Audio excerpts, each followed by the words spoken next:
Well, welcome back to the Pit Stop Ranch. About a week ago, we went ahead and drug home old Machys here, and we did a little intro and talked over the hood about our particular form of brain damage and why we do the things we do.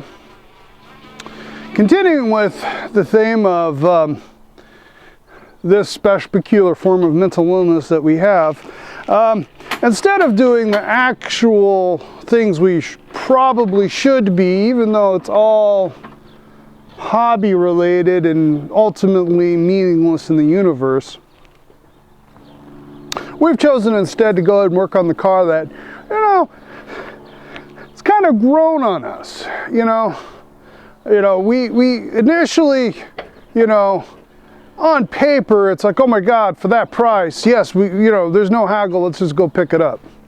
To, what the F did we just do? This is a lot rougher than even we thought. And you know what? The seller wasn't even lying about how rough it was. He's totally honest, and we refused to notice. So now we're like, this holier than thou Mustang Mach 1 is growing on us much like the cancerous rust that riddles its body. So, we're gonna do the right thing. And we're gonna go through and figure out what the heck's going on with the engine. Why all of our brute strength is only resulting in nearly damaging important, expensive parts. Come along and see how we do things around here. So when we got the car and we were loading it, well, even before we loaded it, I lifted up the hood and took a look and noticed the valve cover was missing. To be fair, they didn't look like they were necessarily missing for terribly long. I mean, they weren't coated with a fine layer of grit and dust that I typically associate with, when oily stuff has been exposed to the environment for long periods of time. But they were missing and kind of made the engine suspect, which should have been yet another red flag that maybe we should already negotiate the rock bottom price to even less. But we didn't. Anyways. And especially since this big appeal of this particular vehicle is it is the Cleveland and it is the top loader 4-speed. So this is the performance daddy engine that we wanted. And an LS is you get more power for less money, but when we were growing up, these were one of the big deals. This big block Chevy, a few others. And we decided we got a breaker bar on the snout of it right away, and it wouldn't budge. It was locked up solid. So we gradually, over several evenings, started to pick at it and see if we could get it to break free.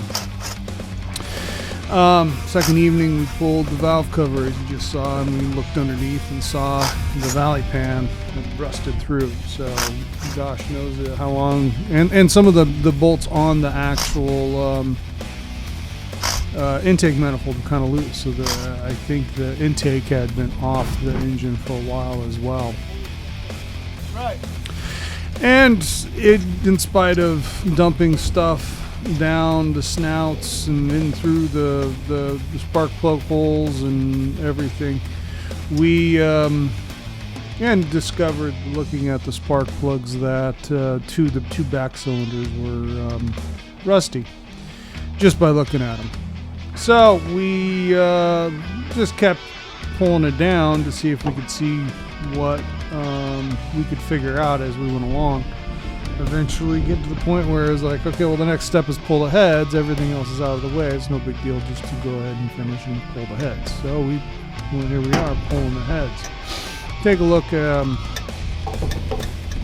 just how bad the situation is, just how rusted up at least two of the cylinders are. And two hands make short work, or more hands make short work. So we were able to, you know, put in about 15 minutes to 30 minutes in each evening for about 3 evenings until we got to the point where both heads are full. And looking in, you're kind of starting to see some of the crap in that back cylinder.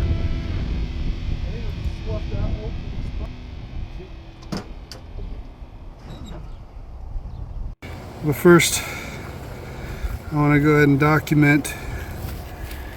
We got 2 great cylinders and 2 really rough cylinders on this side. Look at that. Now, the question is, any obvious? There's the. It looks like from the water jacket right there. I know that's what you. That's what I said, but it doesn't mean that I'm right. I don't think so. That just means blowing head gasket. That just means blowing head gasket. Yes. Which is my experience with this vintage vehicle. Yeah. And that is pretty bad. One of the cylinders on the driver's side, the rusty head on rusty combustion chamber in the head, that cylinder isn't too bad. It needs a little bit of love, but that's about what the worst you would want. It's like an open valve and some moisture gets inside. That one back cylinder on the driver's side, that is I don't know. They must have deliberately poured seawater into that thing or something. You know, we had the usual fight getting the other side off. Had the alternator didn't want to come off, and eventually we got it pulled. So let's see what it looks like on this side. I had to pull the exhaust manifold with it. Unfortunately, the exhaust pipe had rotted off, so it wasn't a problem.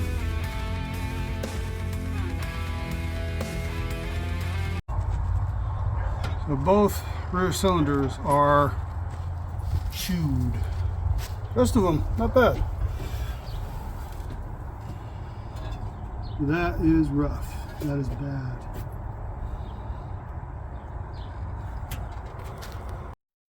So what do we do now?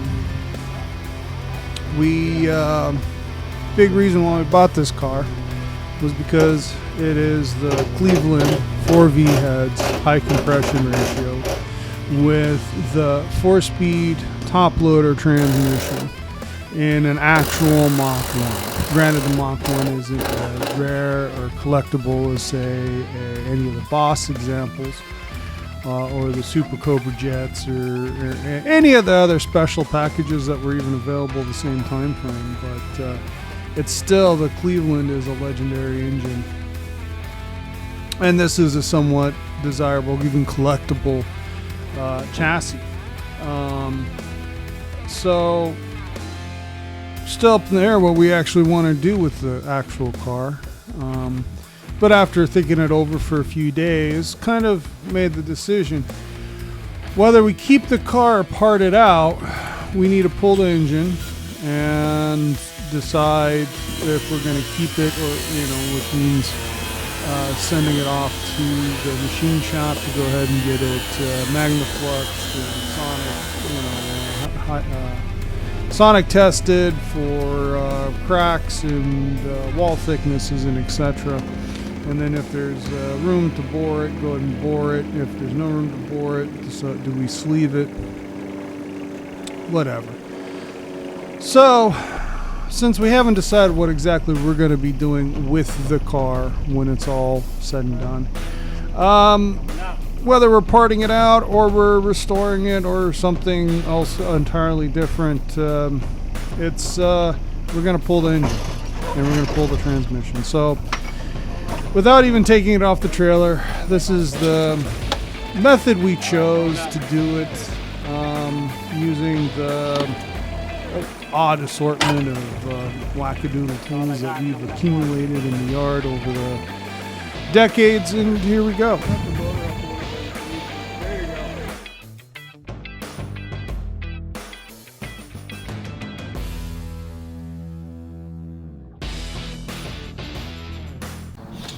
a nice rat's nest, mouse house inside here.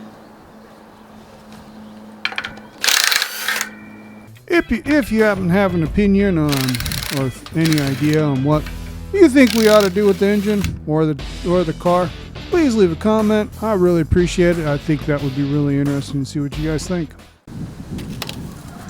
Oh, that's totally cooked. And especially for those of you out there who are big Cleveland fans and have experience with this interesting piece of Ford history, please jump out and like share your personal experiences and maybe possible build recipes. You know, do we stay with the factory iron heads with everything that's amazing and also bad about them? Or do we go with a more modern aftermarket aluminum pair, reduce the weight, maybe get some better low and mid throttle response numbers?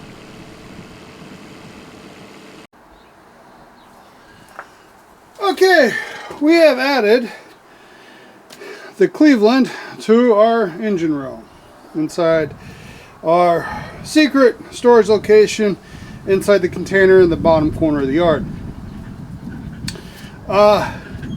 This cylinder and the other back cylinder, these are the worst. This one here comes in a third. These are pretty well tied as being horrible, and then this comes in third, I suppose. There's a disturbing amount of rust inside the valley, and we assume that the standing water that caused this also made it down into the oil pan. So, what are we going to do now? We suspect if we drop this off at the machine shop, $2,500 later, we got more or less a rebuild. How water got in here is a mystery. It's not obvious. We assumed bad head gasket. There's a fair amount of head gasket material on the bottom of the cylinders, so there is or bottom of the head. There exists in my mind the possibility that someone didn't clean the head gasket material off good enough, and when they put it together it blew a head gasket, but there's no evidence of that necessarily. The other option is there's a crack in it, either in the head or the block, but for both cylinders to crack like that, I don't know, it doesn't seem likely. Now, it's frequently the back cylinders get the hottest, so not sure. There's a lot of things we're unsure of on this engine that we will not be able to know until we take it to the machine shop and get it scoped out. When that happens, I don't know. So for now, it's going to get stuffed into our row of shame, our engines of change, our neglected dreams. I don't know. Anyways, I'm going to toss the intake manifold and the heads back on just so that it's all remains contained together, and then when we get a chance to get around to it, I might go ahead and blow apart the bottom end, and we can look it all over and we can get a even further diagnose possibly what's going on. But yeah, this engine is rough, and in times past it would be considered unsavable or not worth the money to save. But here in the US, they haven't done a new one of these engines in going on 50 years. So saving something like this, if you are nostalgic like we are and want to save something like this, this is what you gotta run with. You know, now they're not so unobtainium and are so rare that dumping $10,000 to get it to a fresh status is worthwhile. However, And I'll put an end $2,500, $5,000 on the outside. Now, we're not looking to hot rod it. If, again, cheap power, you want to do cheap power, do an LS swap, at least here in the States. We're just looking, we'd just like to have one of these classic Clevelands, possibly to stuff back into old Machys over there.